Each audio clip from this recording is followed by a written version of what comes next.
माहौल चल रहा है और उसी के लिए हम लोग चल भी रहे हैं, तो थोड़ा उस पर चर्चा करना बनता है।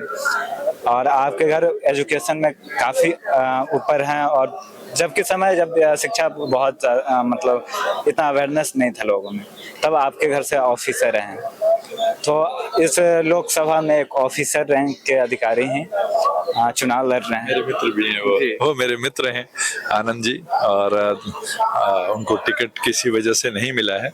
और बहुत शानदार कैंडिडेट हैं, और अगर वो कहते हैं ना कि सब दल में दलदल बा, सबसे बढ़िया निर्दल बा, तो अगर जनता जाति से धर्म से अगर कैंडिडेट की योग्यता देखेगी तो उनसे बेहतर तो कैंडिडेट नहीं है। लोकल हैं, बहुत योग्य हैं। अब देखिए, जनता कास्ट में डिवाइडेड ये सोसाइटी है, तो यहाँ के लोगों को वो अपनी जाति को पहचानते हैं। भाई, पिछड़ेपन का कारण भी है ना, आप दूसरे को सरकारों को आप नहीं कह सकते।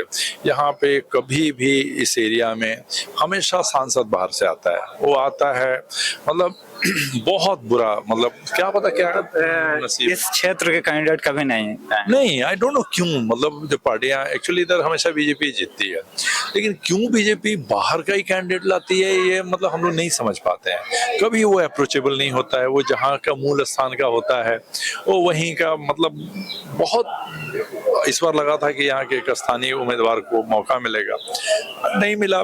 क्या है, हम लोग को तो चूंकि दिल्ली रहते हैं उतनी पॉलिटिक्स समझ में नहीं आती यहाँ की। इसमें निर्दलीय हैं, तो क्या आप लोग के से मतलब किस तरीके से देखा है? इस एरिया में तो उनका बहुत अच्छा है, क्योंकि इस एरिया के भी हैं। एक्चुअली पूरा जो बक्सर क्षेत्र है वो ऐसा नहीं है कि पूरा बक्सर में भी ये जैसे दियारा है, तो यही पड़ोस में गांव है पणसौरा, वहाँ के ही है। तो अगर आप बरहमपुर चौरास्ता से इधर का देखेंगे, जिधर हमें समझ है, हो सकता है कि अब जैसे उधर डुमरांव है या छोटकी भोजपुर है, उस इलाके का हमें आइडिया नहीं है।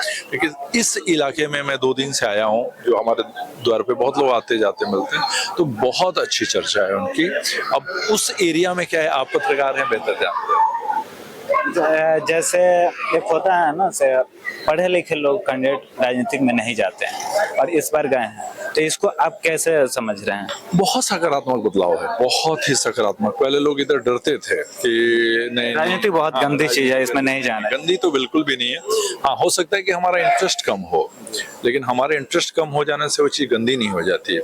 आप अगर दुनिया को बदलना चाहते हैं तो आपको सार्वजनिक जीवन में उतरना पड़ेगा। गांधी जी भी यही सोचे होते, अगर वाजपेयी जी भी यही सोचे होते, तो फिर अगर आप सज्जन दूर रहेंगे तो फिर आप दुर्जनों से किसी भी तरह की शिकायत नहीं कर सकते। हम उनको स्पेस देते हैं। बहुत अच्छी बात है कि आज बहुत सारे IAS, IPS, पब्लिक सेक्टर्स के लोग, प्राइवेट सेक्टर्स के लोग अपना अच्छा खासा करियर छोड़ के वो राजनीति में आ रहे हैं, क्योंकि उनको ये समझ में आएगा कि जो कहा जाता है कि इतना बुरा है, इतना है नहीं, और ये बहुत सकारात्मक चीज है। आज देखिए, आज कई सारे केंद्रीय मंत्री हैं, उनका बैकग्राउंड देखिए, हमारे विदेश मंत्री का बैकग्राउंड देख लीजिए, हमारे रेलवे मिनिस्टर का बैकग्राउंड देख लीजिए, और ऐसे हर पार्टी में है कि बहुत शानदार लोग। तो कई सारे मित्र भी पॉलिटिशियन हैं, हाँ, जैसे दिल्ली में भी हैं। जी, बहुत सारे हैं। इसलिए तो नहीं आप बोल रहे हैं पॉलिटिक्स। बिल्कुल, मैं तो युवाओं से कहूंगा कि अगर आपकी इंटरेस्ट है, जैसे हम लोग का इंटरेस्ट पढ़ाने में है, तो हम कितने भी घंटे क्लास में रह जाते हैं, हजारों बच्चों को पढ़ाते हैं, हम बोर नहीं होते। हम इसलिए नहीं पॉलिटिक्स में आ सकते क्योंकि सब आ रहे हैं, मेरा इंटरेस्ट नहीं है।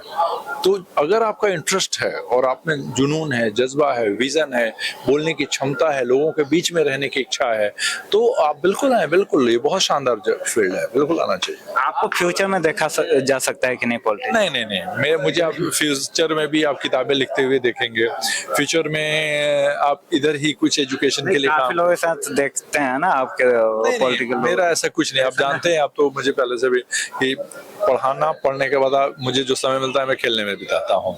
तो हाँ, मेरा नहीं इंटरेस्ट है, लेकिन मेरा मानना है कि जिन युवाओं को इंटरेस्ट है बिल्कुल आना चाहिए। बहुत शानदार है। प्लीज ये मत कहिए कि जो आप नहीं आ पा रहे हैं तो वो चीज गंदी है। अंगूर खट्टे, वो ऐसा लगता है, बिल्कुल शानदार फील्ड है, आना चाहिए लोगों को। जैसे बिहार में जातीय राजनीति चलता है और आनंद सर खुद एक मतलब कह दिया तो फॉरवर्ड है, और बैकवर्ड फॉरवर्ड और जातियों भी अलग अलग डिवाइड बिहार में बहुत ज्यादा है। इसको कैसे फेस करेंगे? समाजशास्त्री भाषा में कहते हैं कि जहाँ वर्ग नहीं पैदा होगा वहाँ जाति ही रहेगी। तो वर्ग कब पैदा होता है? जहाँ इंडस्ट्रियलाइजेशन होता है, अर्बनाइजेशन होता है, मोबिलाइजेशन होता है, वो नहीं हुआ। तो अगर आपकी आपकी अपनी कोई पहचान नहीं बने तो आपके माँ बाप की पहचान काम आती है। लेकिन वही है कि हो सकता है कि आप दिल्ली बॉम्बे की तुलना में आपको ये स्लो दिखेगा, लेकिन ऐसा नहीं। अगर पिछले साल एक पार्टी 39 सीट लेके आ रही है, तो अगर केवल जाति के नाम पे वोट होता तो कैसे आ गई, या इस बार अगर लग रहा है कि चीजें थोड़ी बदलेंगी तो कैसे बदल गई। तो ऐसा नहीं कि एकदम वाटर टाइट है ना, जैसे अगर आप डेवलप राज्यों में देखेंगे तो दिल्ली मुंबई ये सब में जाति नहीं देखा जाता, लेकिन बिहार में देखा जाएगा तो कुछ पार्टी है जो जिनको जैसे आरजेडी है, वो यादव मुस्लिम की पार्टी बोली जाती है। जदयू आ गया तो वो कुर्मी कुशवाहा का माना जाता है। तो ऐसे लोग बीजेपी को लोग एक फॉरवर्ड के रूप में देखते हैं, हालांकि वो है नहीं, लेकिन फिर भी देखते हैं। इसको आप कैसे समझे? नहीं, मैं कह रहा हूँ एक तो मतलब थोड़ी सी आपके एनालिसिस से मैं सहमत नहीं हूँ। पूरे भारत में जाति चलती है, जाति कितनी चलती है केवल उस डिग्री का अंतर है। आप जाएंगे अगर आंध्र प्रदेश में, तो वहां भी जो कम्मा है वो नायडूज जो हैं वो चंद्रबाबू नायडू के साथ रहते हैं, जो रेड्डी रहते हैं वो कांग्रेस के साथ रहते हैं। गुजरात में भी जाएंगे तो आप पटेल वगैरह जो रहते हैं वो बीजेपी के साथ रहते हैं, नॉन पटेल्स नहीं रहते हैं। तो ये जो आप हरियाणा में जाएंगे तो जाट वर्सेस नॉन जाट की पॉलिटिक्स है। कास्ट पूरे इंडिया में काम करता है, केवल वो कितना करता है बिहार में आप कह सकते हैं कि बाकी जगह से 10-20% ज्यादा करता होगा। बिहार यूपी हमेशा अगर देखें तो स्टेटमेंट से भी जाना जाता है, तो कभी कुछ न कुछ ऐसे वक्तव्य बोल देते हैं जो कास्ट पे। बेसिकली क्या है ना कि उनको पोलराइजेशन करना है। देखिए, ये पूरे भारत की पॉलिटिक्स बहुत फिक्स है, धर्म और जाति। जो नॉन बीजेपी पार्टी है वो हमेशा चाहेगी कि जाति पे वोट जाए, जाति पे अगर वोटिंग होगा तो उनके जीतने की ज्यादा चांस है, और अगर धर्म के नाम पे वोटिंग होगी तो बीजेपी के जीतने के चांसेस होते हैं। तो बीजेपी हमेशा नैरेटिव को धर्म के लाइन पे सेट करने की कोशिश करती है, जो नॉन बीजेपी पार्टी है वो जाति के नाम पे सेट करने की कोशिश करती है।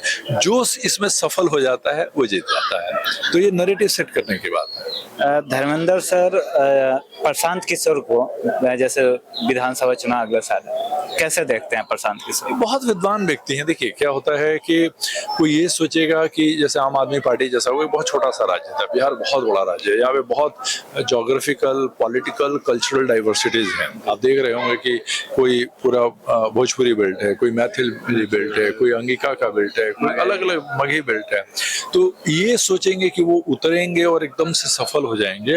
लोगों को ना पिछले चुनाव में भी एक लेडी आई थी, मैं नाम भूल रहा हूँ, प्रियम कुछ, सत्यम प्रियम ऐसे कुछ नाम था। तो उनको कंसिस्टेंटली 10-15 साल काम करना पड़ेगा। ये पत्थर तोड़ने वाली बात है। ये नहीं कि अगर वो ये सोचेंगे कि बस मैं 2025 के चुनाव में आऊंगा ऐसा हो जाएगा। लोग सीरियसली तभी लेते हैं जब आप कंसिस्टेंसी दिखाते हैं। बीएसपी को देखिए, बीएसपी ने क्या कहा जब 1984 में फॉर्मेशन हुआ कि पहला चुनाव हारने के लिए, दूसरा चुनाव हराने के लिए, तीसरा चुनाव जीतने के लिए। तो क्या जन स्वराज भी तीसरे चुनाव तक इंतजार करेगी? तो आगामी चुनाव में कोई बहुत बड़ी सफलता मिलेगी ऐसा मुझे नहीं दिख रहा है। लेकिन वो दशरथ मादी जैसे उनको लगना पड़ेगा और कंसिस्टेंसी दिखानी पड़ेगी। ये नहीं कि 2025 में ऐसा कुछ कर पाएंगे, जैसे मतलब कुछ सीटें लाना या कुछ ला सकते हैं, क्योंकि देखिए एक तो वो विद्वान व्यक्ति हैं, अच्छे बोलते हैं।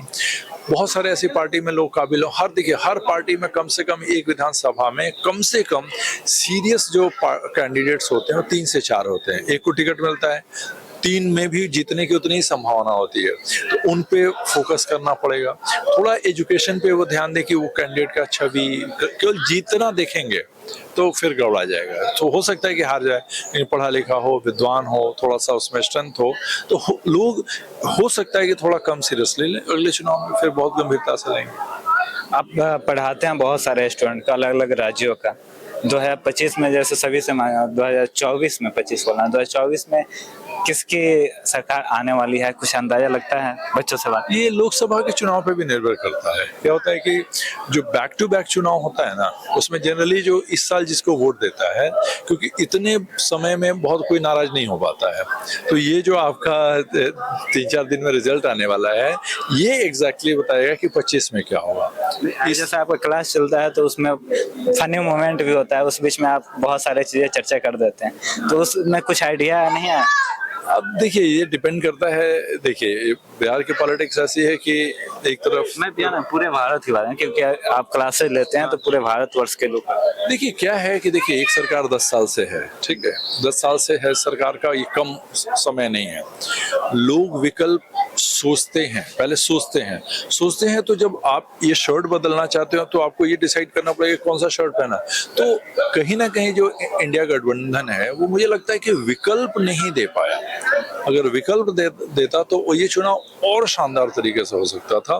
तो मुझे अभी जो परिस्थितियां लग रही हैं, लोगों को लग रहा है कि ठीक है, हो सकता है कि बहुत सारे मुद्दों पे वो मोदी जी से सहमत नहीं है, लेकिन फिर लग रहा है कि नहीं यार उधर पता भी नहीं है क्या है। जो मैं लोगों से बात करता हूँ तो मुझे ऐसा लगता है कि सरकार एनडीए की ही बनेगी, ऐसा मेरा गेस है, ये कोई लॉजिक। लेकिन अगर एनडीए और ऑर्गेनाइज्ड होकर लड़ा होता, कैंडिडेट सामने रख के लड़ा होता तो ये चुनाव और शानदार होता। लेकिन मेरा मानना है कि पहले से सीट कम होगी एनडीए की, ये मेरा मानना है। सर बहुत बहुत धन्यवाद जो आपने पॉलिटिकल पे भी इतना अच्छे से अपना स्टैंड रखा।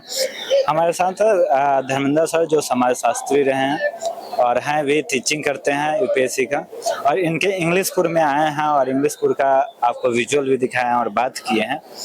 बने रहिए हमारे NSN इंडिया पे और आवाज न्यूज पे, ऐसे रोचक चीजें आपके लिए और भी लेकर आएंगे। तब तक के लिए जय हिंद।